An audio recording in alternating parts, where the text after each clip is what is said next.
성도답게 구별된 삶을 살라라는 제목으로 하나님의 말씀을 전하도록 하겠습니다.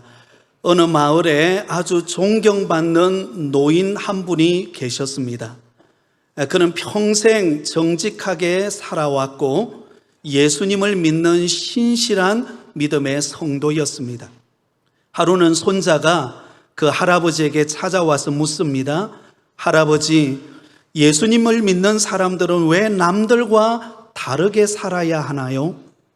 그러자 할아버지는 그 손자의 손에 깨끗한 흰 종이 한 장을 쥐어주고는 그곳에다가 먹물 한 방울을 떨어뜨렸습니다. 그러자 순식간에 그 하얀 종이가 검게 얼룩졌습니다. 얘야, 왜 이렇게 먹물이 잘 보이는지 아니? 네, 종이가 하얘서요. 그러자 할아버지가 미소를 지으며 그 손자에게 이렇게 말했다고 합니다. 그래, 맞단다. 깨끗한 종이일수록 작은 얼룩도 눈에 크게 띄는 법이란다. 하나님께 속한 성도도 마찬가지지. 세상 속에서 살아가지만 하나님께 구별된 백성이기 때문에 사람들은 우리의 말과 행동을 통해 하나님을 보게 된단다. 그렇게 말을 했다고 합니다. 그리고는 수년이 지나서 그 할아버지가 세상을 떠나서 장례식을 거행하게 되었습니다. 그런데 놀랍게도 예수 믿는 사람들뿐만 아니라 예수님을 믿지 않고 교회 다니지 않는 많은 분들도 그 장례식장에 찾아왔습니다. 그리고는 그들이 한결같이 이렇게 말했다고 합니다.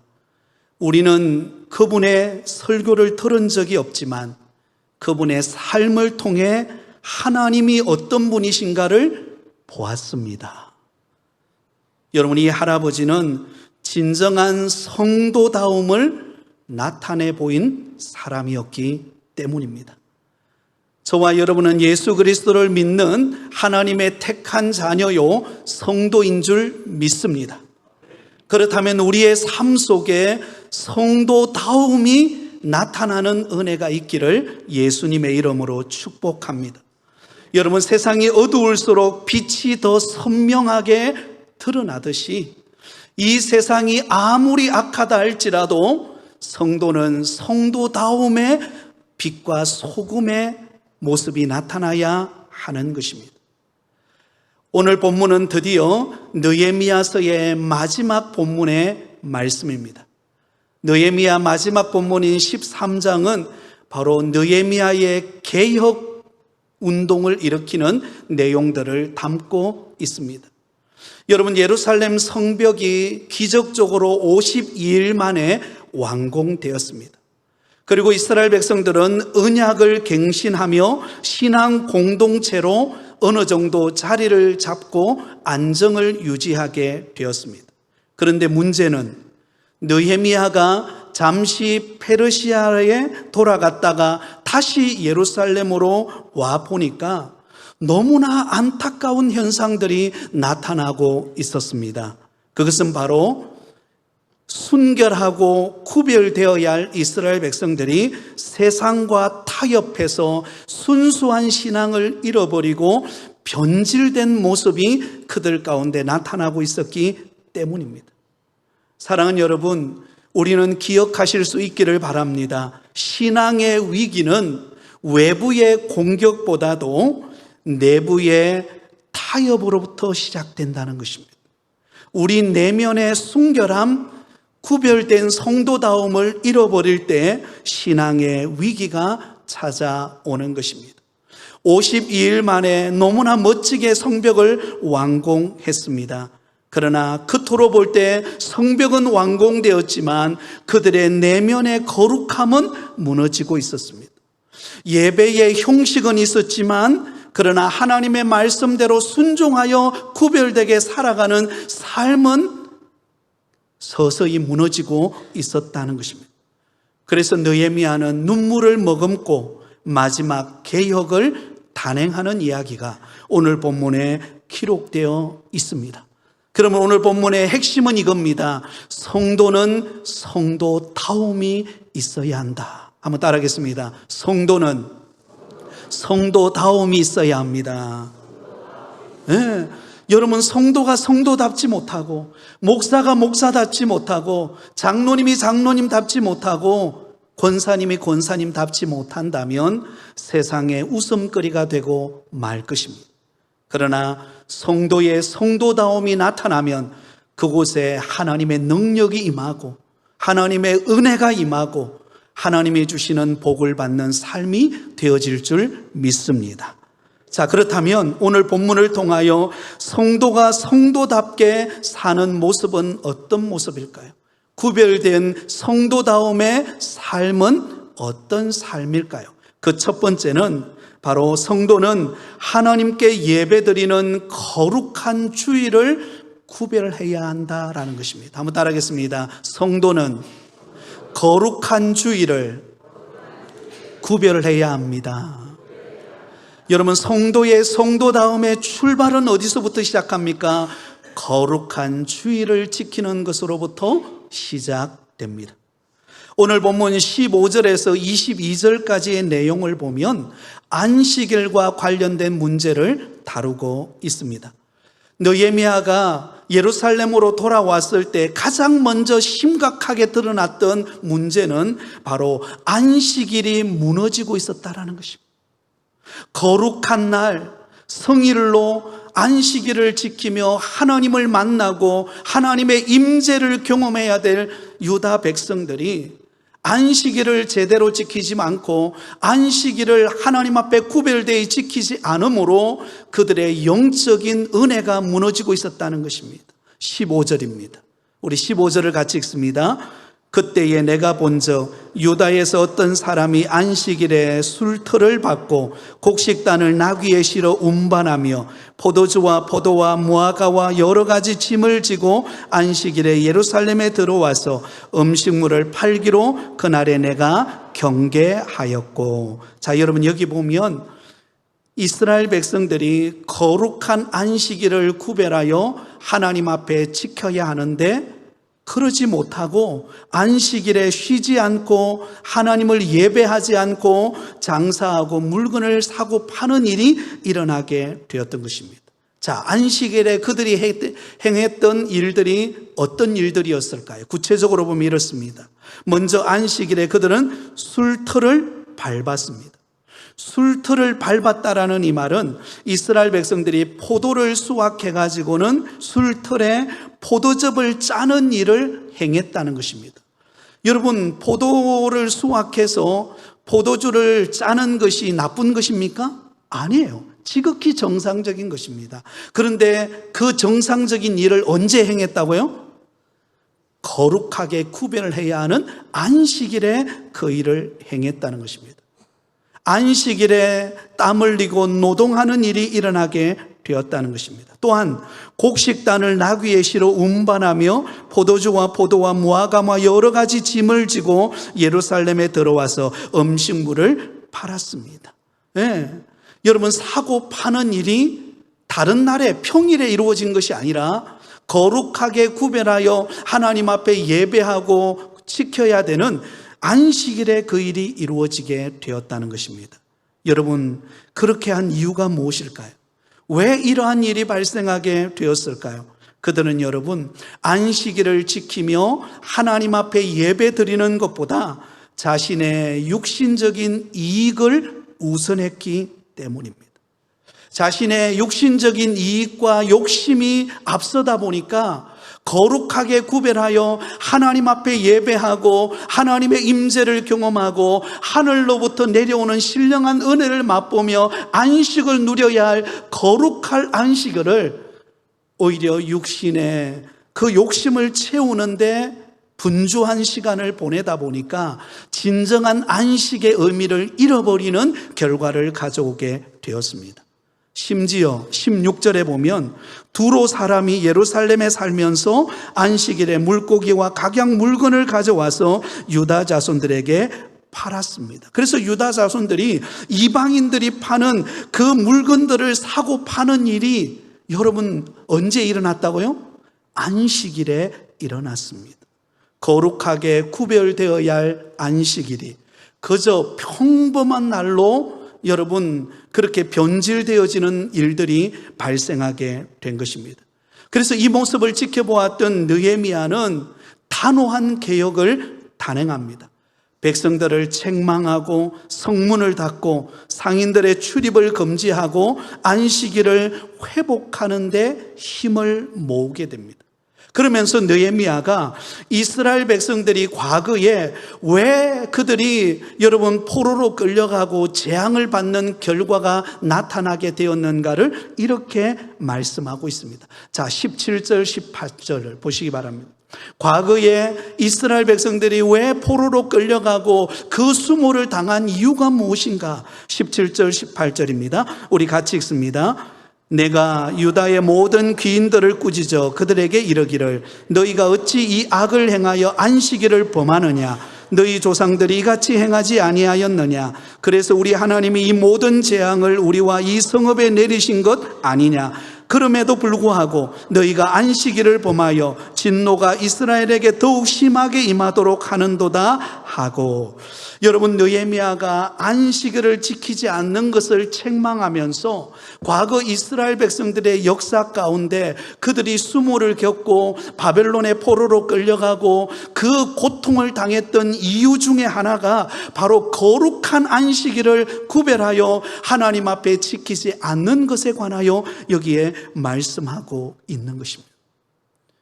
이스라엘 백성들에게 있어서 안식일은 그들의 삶과 같고, 그리고 하나님과 이스라엘 백성들이 맺은 언약의 표징이었습니다. 안식일은 거룩하게 구별하여 성일로 지키고 하나님을 예배하고 하나님 안에 있는 쉼과 안식을 누리는 날이 여러분 안식일인 줄 믿습니다. 과거에 이스라엘 백성들에게 있어서의 안식일은 금요일 저녁부터 토요일 저녁까지가 바로 안식일이었습니다. 그러나 신약시대에 와서 이 안식일은 주일로 바뀌어지게 됩니다. 예수님께서 안식일 후 첫째 날에 부활하심으로 부활하신 날을 기념해서 주의 날로 지키는 주일을 일컬어서 구별된 안식일로 지키게 됩니다. 그러므로 여러분 주일은 하나님을 예배하고 하나님이 주시는 쉼과 위로와 안식을 누리는 날이 거룩한 주일인 줄 믿습니다. 그런데 구별되게 주일을 지켜야 될 백성들이 주일을 지키지 아니하고 오히려 그들이 여러분 사고 파는 일들의 분주함에 매여서 그들이 거룩한 주일을 지키지 못함으로 느헤미야가 그들을 책망하고 다시금 주일을 회복하는 이야기가 오늘 본문에 기록되어 있습니다.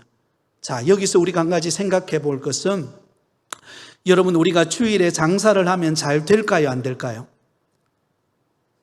네, 여러분들은 안 해보셔서 모르겠죠, 그죠? 저도 안 해봐서 모릅니다만은 주일날 장사하면 잘 되는 데는 잘 되고 안 되는 데는 안 됩니다. 예? 하루라도 더 일을 하면은요 수확을 더 많이 거둬요. 수익이 있어요. 그건 마찬가지입니다. 그런데 성경은 왜 우리가 주일을 일하면 더 많이 수확을 거두고 유익을 얻을 수 있는데 왜 안식일을 지키라고 하고 왜 주일을 지키라고 하고 있을까요? 성경은 분명히 안식일과 주일을 구별하고 있습니다. 안식일을 기억하여 거룩하게 지키라. 여러분 안식일은, 주일은 우리의 날이 아니라 주님의 날이에요. 그래서 주일을 일컬어서 우리는 성일이라 그렇게 말합니다. 거룩한 날, 하나님이 영광 받으시는 날, 그날이 주일이요 안식일인 줄 믿습니다. 그런데 하나님께 영광 돌리고 예배하고 구별되어야 될 주일을 우리의 날로, 우리의 즐거움을 따라 우리의 유익을 취하는데 빼앗겨버린다면 어떤 일이 발생하게 되겠습니까? 결국은 안식을 누리고 부요함을 누릴 것 같지만 마치 바람 빠진 풍선처럼 다 새어나가 버리고 만다라는 것입니다. 그러므로 여러분, 오늘 이 시간 예배드리는 사랑하는 우리 부곡교회 모든 성도님들은 거룩한 주일을 구별하여 하나님을 만나고 예배하는 가운데 위로부터 내려주시는 신령한 은혜를 받아 누리는 축복된 삶을 살아가시기를 예수님의 이름으로 축원드립니다.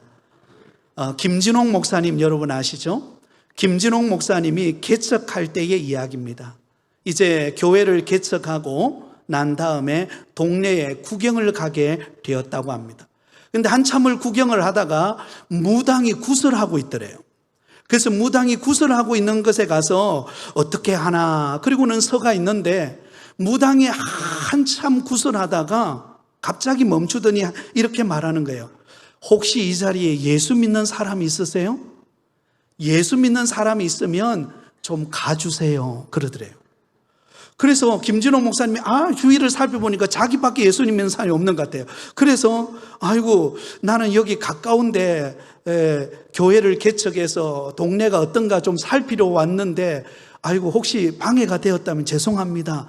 그리고는 갔대요. 근데 몇 주가 지났습니다. 개척을 했는데 그 교회의 한 주에 한 가정이 5명이 등록을 한 거예요. 여러분 개척교회에 한 주일에 5명이 여러분 등록을 하면 목사님이 어떻게 될까요? 뒤로 넘어갑니다. 너무 감격해가지고 5명이 등록을 한 거예요. 너무 신이 나서 말씀을 전하고 난 다음에 예배를 마치고 그 5분을 만났어요. 아니 어떻게 이렇게 한 가족이, 그것도 5분이 우리 교회에 등록하게 되었냐고 물었더니 그 이유가 이 5분의 가정이 늘 우환이 많았다고 합니다. 여러 가지 환난과 시험이 많아가지고 무당을 찾아갔대요.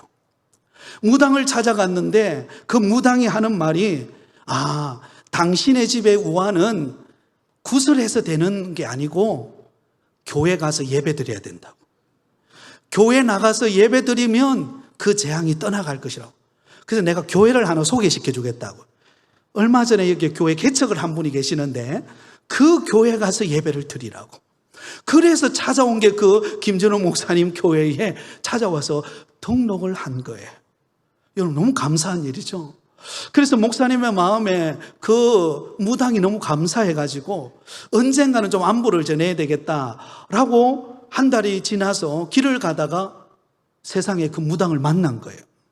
그래 무당을 만나가지고 아이고 지난번에 그래 그 5분을 우리 교회에 보내줘서 잘 등록하고 지금 예배 잘 드리고 있다고 너무 감사하다고 그렇게 말했더니 이 무당이 하는 말이 아이고 같은 업종에 종사하는 사람끼리 서로 좀 도와가며 살아야죠. 그렇게 말하대. 그런데 그 다음이 중요해요. 그 다음에 이렇게 말하더라는 거예요. 나도 예수신이 가장 큰 줄 압니다. 언젠가는 나도 이 모든 것 접고 교회 가서 예배 드릴 것입니다. 이렇게 고백하더라는 거예요. 사랑하는 여러분, 우리가 주일날 교회에 와서 예배 드리는 것이 은혜인 줄 믿습니다. 여러분 주일날 나올 수 있다는 게 얼마나 감격스러운 일인지 몰라요. 오늘 예배 드리기 전에 목양실에서 말씀을 준비하고 있는데 정정성 권사님이 이렇게 쿠키죠. 쿠키 뭐죠? 아마 찬양대에 나눠드린 그건 같아요. 가지고 온 거예요. 그러면서 하는 말이 목사님 제가 몸이 많이 불편하지만 그래도 주일날 이렇게 나와서 예배드리고 좀 흔들리긴 하지만 찬양대에 서서 찬양하는 게 너무 좋아서 기다려지고 그래서 오늘도 예배드려서 목사님이 생각이 나서 쿠키를 들고 온 거예요. 얼마나 감사한지. 제가 기도해줘 하면서 하나님이 참 기뻐한다라는 생각이 들었습니다.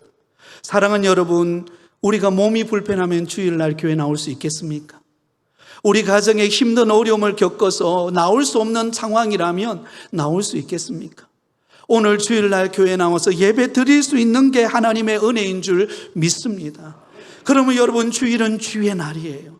거룩한 날로 구별하여 하나님 앞에 예배하고 힘을 얻고 성도 간에 교제하고 기쁨을 누리고 여러분 집에 돌아가면 하나님이 한 주간을 살아낼 수 있는 힘과 능력을 주실 줄 믿습니다. 여러분 주일의 예배의 성공자가 되시기 바랍니다. 주일 예배의 성공자가 인생의 성공자이고 하나님이 축복하는 사람인 줄 믿습니다. 자, 두 번째, 우리가 구별해야 될 성도다움의 모습은 무엇인가? 성도는 세상 가치관으로부터 자신을 구별해야 합니다. 한번 따라하겠습니다. 성도는 세상 가치관으로부터 자신을 구별하라. 여러분, 우리는 이 세상 속에 살아갑니다. 그러다 보니까 온갖 세상의 가치관이 이 세상을 지배합니다.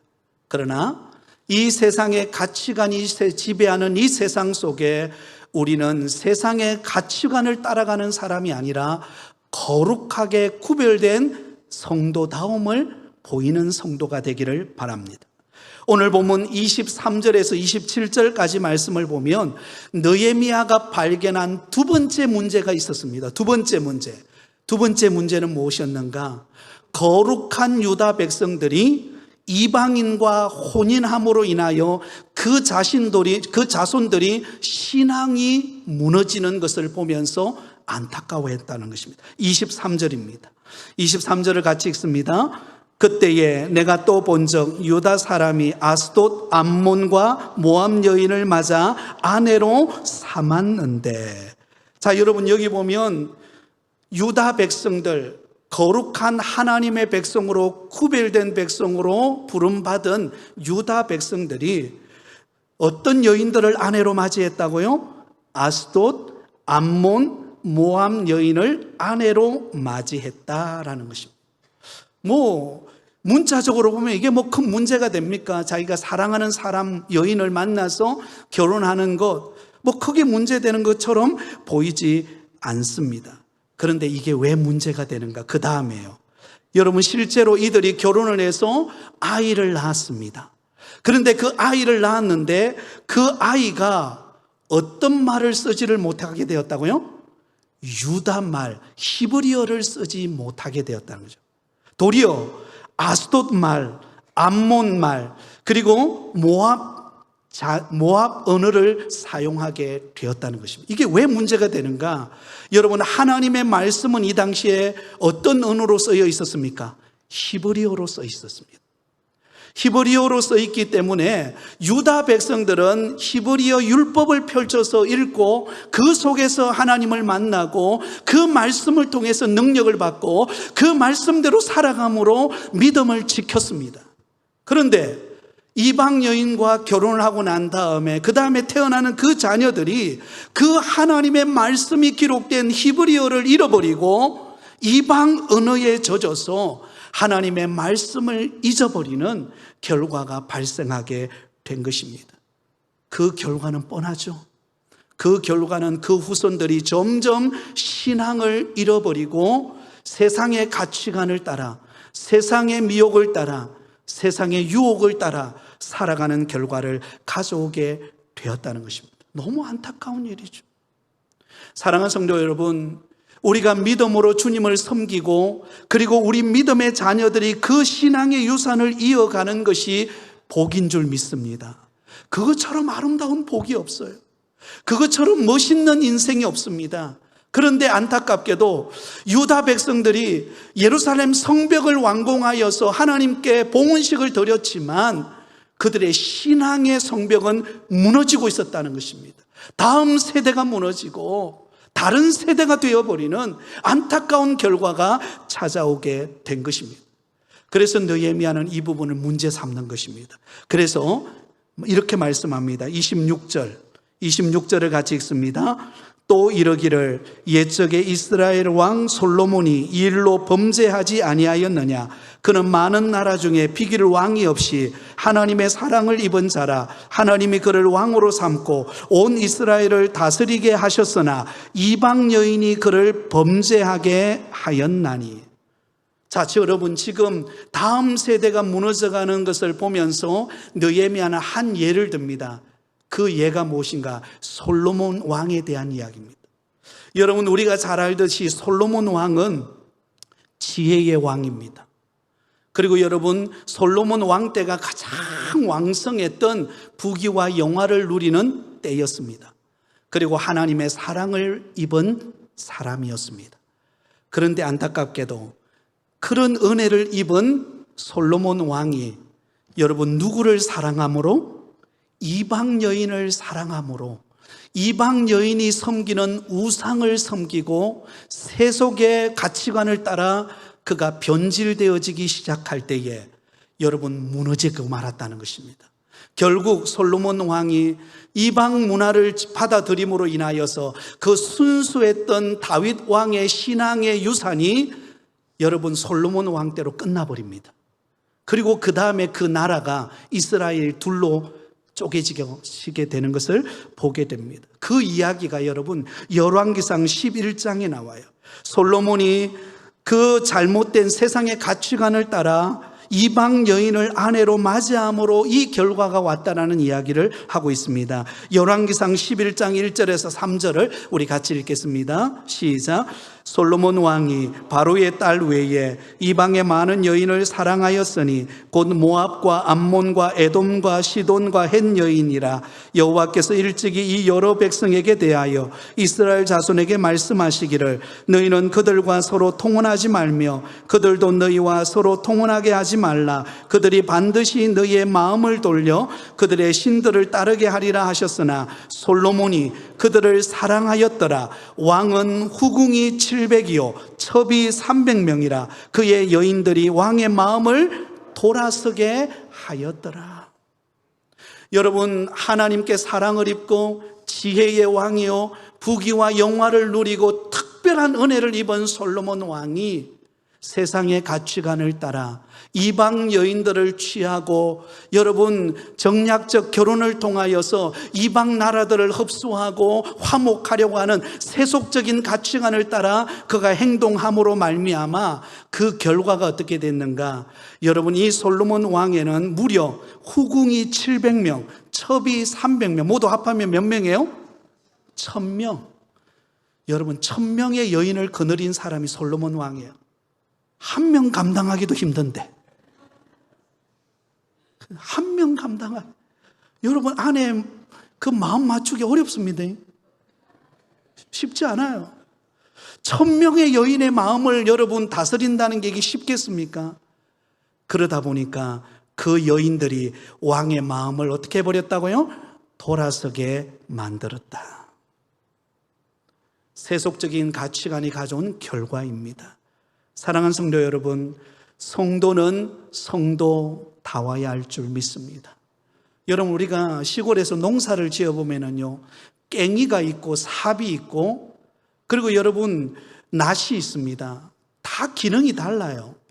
그런데 그 기능을 발휘해야 될 낫은 낫으로서, 깽이는 깽이로서, 삽은 삽으로서의 역할이 있는데 여러분, 이 삽이나 깽이나 낫이 녹이 썰어가지고 제대로 역할을 감당하지 못하면 그건 어때요? 쓸 수가 없는 거예요. 그러니까 버려질 수밖에 없다는 것입니다. 여러분, 성도는 하나님의 거룩한 말씀을 따라 구별된 삶을 살아가는 성도인 줄 믿습니다. 세상은 쾌락을 따라가고 세상은 불의를 쫓아가고 세상은 뭐 그저 그렇다 그러고는 거짓말 쳐서 그리고는 행동하지만 성도는 달라야 되는 것입니다. 하나님의 말씀 앞에 거룩하고 진실되고 거짓이 없고 다른 사람에게 선을 베푸는 구별된 빛과 소금의 역할을 감당함으로 그 가치가 인정받는 믿음의 성도들이 다 되시기를 예수님의 이름으로 축원드립니다. 마지막 세 번째는 여러분, 성도는 하나님께 자신을 온전히 드리는 삶으로 구별되어야 됩니다. 한번 따라하겠습니다. 성도는 자신을 온전히 드리는 삶이 되어야 합니다. 여러분, 우리의 전부를 온전히 드리는 삶이 되기를 바랍니다. 구별되기를 바랍니다. 오늘 본문 마지막 28절에서 31절을 보면 느헤미야가 예루살렘 공동체의 영적 순결이 회복되기 위하여 마지막 개혁을 단행합니다. 그런데 이 마지막 개혁이 안타깝게도 어디 가문에 이루어졌는가? 바로 대제사장의 가문에 일어난 문제였다라는 것입니다. 28절입니다. 우리 같이 읽습니다. 대제사장 엘리야십의 손자 요야다의 아들 하나가 호론 사람 산발랏의 사위가 되었으므로 내가 쫓아내어 나를 떠나게 하였느니라. 자, 느헤미야가 개혁을 단행할 때 마지막으로 단행한 개혁이에요. 마지막으로 단행한 개혁은 안타깝게도 어떤 가문에 이루어진 개혁이었다고요? 대제사장의 가문. 하나님 앞에 거룩하게 구별되어서 성전에서 하나님을 예배하고, 그리고 그 예배 자리로 나오는 성도들을 구별되게 이끌어야 될 영적 지도자인 여러분 엘리야십의 가정에 이 순수한 신앙의 순결이 무너지고 있었다는 것입니다. 그 이유가 무엇인가? 대제사장인 엘리야십의 손자였던 요야다라고 하는 손자가 있는데, 그 요야다의 아들이 누구와 결혼을 합니까? 누구의 사위가 돼요? 호론 사람 산발랏의 사위가 되었다라는 이야기가 나옵니다. 사위가 되는 이야기가 뭐 중요한가? 이게 중요해요. 왜 중요한가 하면 이 산발랏이 누구인가를 알면 이게 심각한 문제라는 것을 우리가 발견할 수 있습니다. 산발랏이 누구예요? 산발랏은 예루살렘 성벽을 지을 때, 건축할 때 끊임없이 방해하고 모함하고 비난하고 수군거렸던 악한 세력의 여러분 주동자가 누구였는가? 산발랏이에요. 그런데 대제사장의 가문의 자녀가 결혼을 하는데 누구의 사위가 되었다고요? 하나님의 일을 방해하고 하나님의 뜻을 무시하고 하나님의 나라를 세워가고 공동체를 세워가는 일을 파괴시키는 그 가정의 산발랏의 사위가 되었다는 것입니다. 이건 심각한 문제인 거예요. 이것은 이스라엘 전체의 영적이 무너질 수 있는 절박한 상황에 놓여 있는 것입니다. 그래서 여러분 느헤미야는 단호하게 결단합니다. 내가 쫓아내어 나를 떠나게 하였느니라. 여러분 느헤미야가 단호하게 대처합니다. 떠나가라. 더 이상 이곳에 머물 수 없다. 그리고는 여러분 제사장의 더럽혀진 직분을 다시금 회복하고는 제사장과 레위 사람들이 자신의 역할을 잘 구별되게 감당하도록 그 위치에서 역할을 감당하게 만드는 이야기가 오늘 본문의 결론의 이야기입니다. 말씀을 맺으면서 여러분들에게 들려주고 싶은 이야기는, 여러분 우리가 은혜 받았다고, 한 번 은혜 받았다고 그게 평생 유지되는 게 아니에요. 날마다 나 자신을 구별하여 하나님 앞에 정결함으로 순결함으로 우리는 구별되어 살기로 결단하실 수 있기를 바랍니다.